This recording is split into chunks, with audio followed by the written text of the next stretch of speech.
Bonjour, messieurs, dames. Alors, aujourd'hui, on commence la capsule sur l'électricité. Donc, on va faire les fonctions électriques aujourd'hui. Donc, c'est ça. C'est tout ce qu'on fait aujourd'hui. Là, c'est pas très compliqué. Alors, je vous partage mon écran. On regarde ça. Alors, les fonctions électriques. En fait, un peu comme dans les fonctions mécaniques, il y a plusieurs façons de fonctionner dans l'électricité. Aujourd'hui, on voit vraiment la base. En son R3, ce que vous voyez, c'est la base quand même plutôt simple de l'électricité. En son R4, l'année prochaine, vous allez compléter ça, vous allez le rendre plus important, le rendre plus efficace aussi. Mais je vous conseille quand même de bien comprendre c'est quoi les fonctions électriques parce que ça va vous aider à mieux performer l'année prochaine dans son R4. Parce qu'aujourd'hui, c'est vraiment la base qu'on voit. Vous devriez le revoir l'année prochaine quand même, mais quand même, on va prendre le temps de bien expliquer la base. Alors, premièrement, dans une fonction électrique, on sait qu'il y a de l'électricité, mais c'est quoi ça de l'électricité? C'est quoi un courant électrique? Un courant électrique, c'est un déplacement ordonné des charges négatives portées par les électrons. Donc, on se souvient, dans un atome, il y a des protons, il y a des électrons et il y a des neutrons. La partie négative de l'atome, c'est l'électron. Bien, l'électricité, c'est quoi? Bien, c'est que c'est des électrons qui vont se promener dans un sens précis d'un atome à l'autre. Okay? Donc, ils vont se déplacer d'un atome à l'autre dans un sens précis. Ici, là, ce qu'on a, c'est des protons au milieu avec des électrons qui se promènent, mais un peu n'importe comment. Comme ils se promènent n'importe comment, il n'y a pas d'électricité là-dedans, il n'y a pas de courant électrique. Du moment que là, on lui donne un sens, qu'on lui dit il faut que tu ailles dans ce sens-là, donc on dit aux électrons promenez-vous toutes dans le même sens, là, il va y avoir un courant électrique. Et c'est ça qu'on va appeler l'électricité, qui va nous permettre d'avoir de la lumière, etc., parce que ça va être un déplacement de charge vers un endroit précis. Donc ça, c'est le courant électrique. Ensuite, l'autre chose qu'il faut voir, ben, c'est que dans un courant électrique, il faut qu'il y ait un circuit électrique. Donc, il faut qu'il y ait faut qu'on ait créé quelque chose pour lui dire où aller à cette électricité-là. Donc, les courants électriques, ben, on a des courants qui vont être ouverts, puis on a des circuits qui vont être ouverts, puis on va avoir des circuits qui vont être fermés. Un circuit ouvert, c'est un circuit où l'électricité ne peut pas passer. Donc, à un moment donné dans le circuit, ben, il y a quelque chose qui est ouvert comme ça, donc une genre de petite porte qui va être ouverte, et l'électricité ne peut plus passer. Parce que pour que l'électricité passe, pour qu'elle puisse se promener dans un fil continu. Donc, du moment qu'on ouvre un fil, ben, l'électricité ne peut pas passer.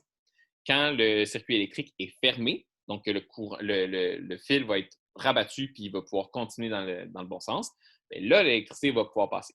Donc, un courant ouvert, c'est l'inverse de ce qu'on croit en fait. Le on-off, le on, c'est quand c'est fermé, puis le off, c'est quand c'est ouvert. Donc, ici, on a le off. Okay? Donc, là, on a l'interrupteur, on a la batterie, on a la lumière. L'interrupteur, il est levé. Okay? Donc, on l'a mis à off, mais il est levé. Donc, l'électricité, quand elle arrive, là, ça, c'est la batterie. Choup, l'électricité arrive, poc, elle ne peut plus passer. Okay? Donc, elle ne peut pas se rendre de l'autre côté. Le circuit est ouvert, l'électricité ne passe pas. À l'inverse, dans un circuit où on l'a mis à on, donc on a fermé le circuit, l'électricité arrive, whoop, et bang, l'interrupteur est fermé. Parfait, bien, il peut continuer et il va se rendre dans la lumière. Et là, de la lumière, il faut que l'électricité aussi revienne vers la batterie. Il faut que ça soit une boucle. Je vous rappelle, là, un circuit électrique, c'est une boucle. S'il n'y a pas de finalité, si on ne peut pas revenir vers la source électrique de base, ben, il n'y aura pas de possibilité d'allumer l'objet. Donc, on a, je rappelle, quand c'est fermé, l'électricité passe ici, arrive au niveau de l'interrupteur. Parfait, l'interrupteur est fermé, donc on peut continuer. Et se rend ensuite jusqu'à la lumière. En fait, les interrupteurs, pourquoi on a dit que c'était un interrupteur qui est ouvert et fermé, qui est l'inverse de ce qu'on dit en électricité, c'est parce que la lumière va être ouverte, puis la lumière va être fermée. Donc, d'où le on-off. Okay? Mais sinon, si on se fiait qu'au circuit, on devrait dire on, il n'y a pas d'électricité, puis off, il y a de l'électricité. Mais ça, c'est un peu mélangeant. Là. Donc, on va parler du on-off pour le bouton, mais on va parler de ouvert-fermé pour l'électricité. Puis dans un circuit, il faut toujours qu'il y ait des composantes de base. Okay? Donc, les composantes de base qu'on va avoir, bien, il nous faut absolument une source d'énergie. Si on n'a pas de source d'énergie, bien, il n'y a pas d'électricité possible. Donc, une source d'énergie, ça peut être une pile, ça peut être une prise électrique. Donc, ça, c'est une source d'énergie. Ensuite, il nous faut des fils conducteurs. S'il n'y a pas de fils conducteurs qui peuvent transporter le courant électrique, bien, il ne se passera rien non plus. Ensuite, il nous faut une composante, donc un appareil, comme une lumière, une télé, un ordinateur, peu importe. Là. Donc, il nous faut une composante quelconque, ben, parce que sinon, ça ne servira à rien. Puis ensuite, l'interrupteur, en fait, il est optionnel, mais habituellement, il va avoir un interrupteur en quelque part pour au moins la sécurité, qu'on puisse fermer le circuit s'il y a trop d'électricité qui passe. Donc, il va y avoir aussi un ou des interrupteurs dans le circuit. Ensuite, donc, on a les fonctions électriques. Dans les fonctions électriques, on a le rôle des différentes pièces dans un circuit. Donc, le rôle premier, bien, il va avoir l'alimentation. Qui va alimenter le circuit? Bien, donc, l'alimenteur de circuit, habituellement, c'est la pile ou la prise électrique. Ensuite, on va avoir une fonction de conduction. La conduction, c'est le fait de conduire l'électricité. Donc, qui permet de faire ça? Le fil électrique. Ensuite, on va avoir une fonction d'isolation. Donc, qui va pouvoir isoler le circuit pour être sûr que l'électricité s'en va tout le temps à la bonne place. Donc, ça va être la gaine qui est autour du fil. Tu sais, votre fil électrique, ce n'est pas le fil de plastique ou le fil de caoutchouc que vous voyez. C'est qu'à l'intérieur du fil de caoutchouc, il y a des fils de cuivre habituellement. Mais ce qui protège le fil de cuivre, c'est l'isolation qui est autour. Ça permet aux électrons de vraiment se promener à l'intérieur du fil. S'il n'y avait pas cette gaine-là, il pourrait y avoir des électrons qui sortent dans l'air, puis on pourrait perdre l'efficacité du fil électrique à ce moment-là. Donc, on a l'isolation qui est là pour envoyer l'électricité vraiment à la bonne place. L'autre chose, l'isolation va nous permettre de nous protéger. Si on met notre main sur le fil électrique, s'il n'y a pas de gaine, bien là, il va y avoir plein d'électrons qui vont passer dans notre main puis ils vont rentrer dans notre corps. On ne veut pas ça, on va s'électrocuter. Donc, l'isolation permet vraiment d'être sûr que les électrons se promènent à la bonne place. Ensuite, on a la transformation d'énergie. Bien, la transformation d'énergie, habituellement, c'est en quoi on veut que ça devienne. Et ça, c'est l'objet qu'on veut qu'il fonctionne. Donc, si c'est un batteur électrique, on veut que ça devienne une énergie mécanique.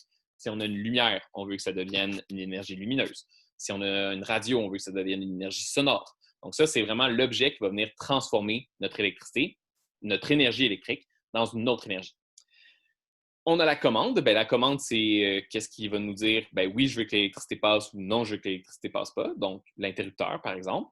Et finalement, on a la question de protection. Parce que oui, à un moment donné, ça se peut qu'il y ait trop d'électricité. Il peut y avoir un court-circuit, par exemple. S'il y a un court-circuit, on ne veut pas ça. Ça veut dire que l'électricité ne passe pas à la bonne place, un court-circuit. Là. Donc, si l'électricité ne passe pas à la bonne place, ça peut créer des problèmes très majeurs, là, voire même faire brûler une maison, par exemple. Donc, pour ça, on a des systèmes de protection. Et les systèmes de protection, c'est les fusibles ou les disjoncteurs. Ben, tiens, pendant que je suis dans ça, je vais vous le montrer. Donc, un disjoncteur, qu'est-ce que c'est? C'est un endroit que s'il y a trop d'électricité qui passe, le disjoncteur va le capter qu'il y a eu trop d'électricité qui est passée à cet endroit-là. Et s'il y a eu trop d'électricité qui est passée à cet endroit-là, il va avoir un message qui va, en fait, le disjoncteur, ce qui va se passer, c'est qu'il va brûler. Habituellement, c'est un peu ça qui se passe dans les anciens disjoncteurs. Là. Vous avez probablement ça chez vous. Attendez, ouais. Vous avez probablement quelque chose du genre dans votre sous-sol. Mais ça, ici, c'est un endroit de sécurité. Donc, s'il y a trop d'électricité qui passe, le disjoncteur ici va faire POC. Il va sauter par lui-même. C'est comme un interrupteur, mais qui va se fermer par lui-même parce qu'il va avoir eu trop d'électricité. Et ça va empêcher donc l'électricité de pouvoir continuer. Vous avez peut-être déjà vécu ça, par exemple, si vous avez un four micro-ondes, un grille-pain, puis une cafetière qui marche en même temps sur la même prise électrique. Ça veut dire qu'il va y avoir trop d'électricité qui est demandée pour une seule prise, quand même plutôt simple. Et pour éviter qu'il y ait une surcharge électrique, puis que votre grille-pain saute, puis que votre micro-ondes saute, puis que tout brûle en même temps, bien, ça se peut que ça ici va faire toc. Puis là, il n'y aura plus d'électricité dans cette prise d'électrique-là. Et ça va venir protéger votre prise électrique.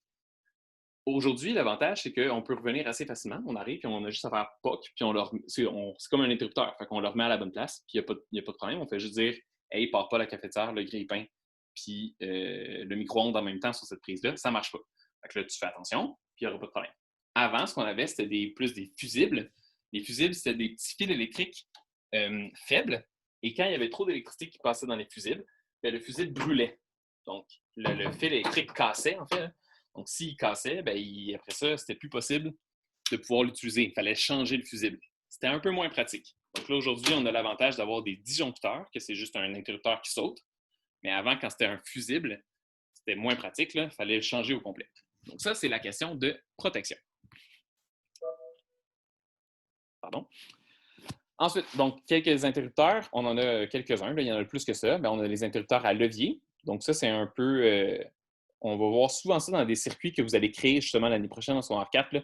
Quand vous allez créer des interrupteurs, ça va souvent être des interrupteurs comme ça. Des circuits, pardon. Ça va être un peu des interrupteurs comme ça que vous allez utiliser. Vous allez avoir des interrupteurs à bascule. Donc ça, vous avez probablement déjà vu ça. Les interrupteurs de maison aussi, c'est souvent des interrupteurs à bascule.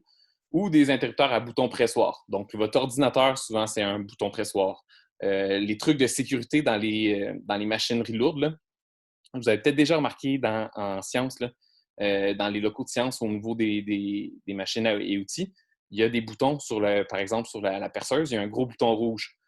Sur la perceuse à la colonne, là, il y a un gros bouton rouge, mais c'est que c'est plus facile de faire POC comme ça pour arrêter. Donc, ça permet de pouvoir facilement arrêter ou partir l'électricité. Donc, ça, on va souvent voir ça dans les trucs de sécurité. Ensuite, Les sources de courant. Donc, qu'est-ce qui peut nous amener le courant? Bien, on a plusieurs sortes de piles. On va avoir des piles chimiques. Donc, les piles chimiques, ça va être une réaction chimique qui va se produire, qui va créer l'électricité. Donc, dans les piles AA ou AAA ou D, C, peu importe, c'est de l'acide qui est à l'intérieur de ça, puis ça crée de l'électricité. C'est peut-être pour ça que vous avez déjà vu une pile couler, là, que vous l'avez laissée trop longtemps à un endroit, puis quand vous êtes revenu, tout était comme rouillé puis en train de se défaire. C'est parce que l'acide a coulé. Quand l'acide coule, ben, ça peut devenir dangereux. D'ailleurs, c'est dangereux pour nous-mêmes aussi. Il faut faire attention quand on manipule ça. On a les piles solaires. Donc, les piles solaires, c'est l'énergie lumineuse du soleil qui va venir exciter des cellules photovoltaïques. Petite information, photo, ça veut dire lumière. Voltaïque, ça fait référence à Alessandro Volta, qui est l'inventeur de la première pile. Donc, c'est M. Volta qui a inventé la première pile. Donc, c'est pour ça qu'on parle de voltaïque, là. On voit souvent ça sur les calculatrices. Donc, vous allez avoir souvent ça là, dans le haut d'une calculatrice, un genre de petit carré noir avec des lignes comme ça. Ben, c'est une pile photovoltaïque. Les panneaux solaires, ce sont des piles photovoltaïques. Des alternateurs. Donc, des alternateurs, on voit ça souvent dans les barrages hydroélectriques. Donc, c'est un aimant qui est attaché à côté d'une roue qui va tourner très vite. Puis sur cette roue-là, il y a un autre aimant. Puis l'aimant qui va passer devant l'autre aimant là, en tournant, bien, ça va créer de l'électricité. Donc, dans les barrages hydroélectriques, il y a de l'eau qui tombe sur l'alternateur qui tourne comme ça. Là. Puis là, ça va faire créer l'électricité avec l'aimant qui est à côté. Dans les moulins, là, dans les éoliennes, ça va être le même principe. Et finalement, thermocouple. Bien, le thermocouple, ça va être de l'énergie thermique qui va être transformée en énergie électrique. Par exemple, les thermomètres numériques. Donc, les thermomètres que vous prenez pour prendre votre température. Puis là, la température apparaît sur un petit cadran après. Là, il y a un cadran numérique. Bien, ça, ce sont des thermocouples. Donc, c'est la chaleur de votre bouche qui crée l'électricité. Ensuite, les symboles. Donc, il y a plusieurs symboles qu'on va avoir utilisés dans les circuits électriques, donc dans les dessins de circuits électriques. Je vous en montre. Si on revient ici, là. Donc, ça ici, ce sont des symboles. Ça, c'est un circuit électrique qu'on a dessiné. Ce sont des symboles. Donc, les symboles sont décidés à l'avance pour être sûr que tout le monde comprenne bien. Donc, ça, c'est les symboles de base. Donc, ça, c'est une source d'énergie. Donc, quand on a une grande ligne mince avec une ligne un peu plus épaisse, mais plus petite, ça représente une pile. La grande ligne mince représente le côté positif de la pile, puis la petite ligne épaisse représente le côté négatif de la pile. Ça ici, c'est ce qu'on appelle l'interrupteur. Donc, l'interrupteur, pourquoi on le met comme ça? C'est pour montrer qu'on peut le fermer ou l'ouvrir. Donc, l'électricité ne passe pas. S'il était fermé, l'électricité passe. Ça ici, c'est une ampoule. Donc, ça représente l'intérieur d'une ancienne ampoule, les ampoules incandescentes qui avaient un petit fil électrique à l'intérieur, là, un petit fil de métal. Mais ça représente ça ici. Ça, c'est un interrupteur à bouton pressoir. Donc, on comprend bien le principe. En ce moment, l'électricité ne passe pas parce que le bouton il est levé. Si je pèse sur le bouton, bien là, l'électricité va pouvoir venir passer parce que là, le circuit va être fermé. Ça ici, c'est tout appareil électrique. Comme ça nous permet de simplifier le dessin, que ce soit une télé, une radio, on pourrait même mettre une lumière si on voulait. Là. Télé, radio, lumière, batteur électrique, robot culinaire, four, peu importe. On va représenter ça par un rond avec un X à l'intérieur. Ça va être plus simple comme ça. Et les lignes, une simple ligne, ça va être un fil électrique. Donc, un petit exemple ici de schéma électrique. Donc, on a la source électrique qui est ici. Donc, l'électricité va passer dans le fil, va descendre. On est encore dans le fil. Et là, va arriver à l'interrupteur. Comme l'interrupteur est baissé, bien, l'électricité passe. Donc, l'électricité continue de passer, avance, avance, avance, continue de passer, arrive à l'objet quelconque qu'on veut allumer. Donc, l'appareil électrique va s'allumer. L'électricité continue de passer, passer, passer et revient à la source finale. Si on vient couper le fil ici, même si l'électricité, elle a fait ça, mais si on vient couper le fil ici, comme l'électricité ne peut pas revenir à la source finale, ça ne fonctionne pas. Donc, pour que ça fonctionne, il faut que la boucle soit bouclée, qu'on appelle. Donc, il faut vraiment qu'on ferme le circuit au complet.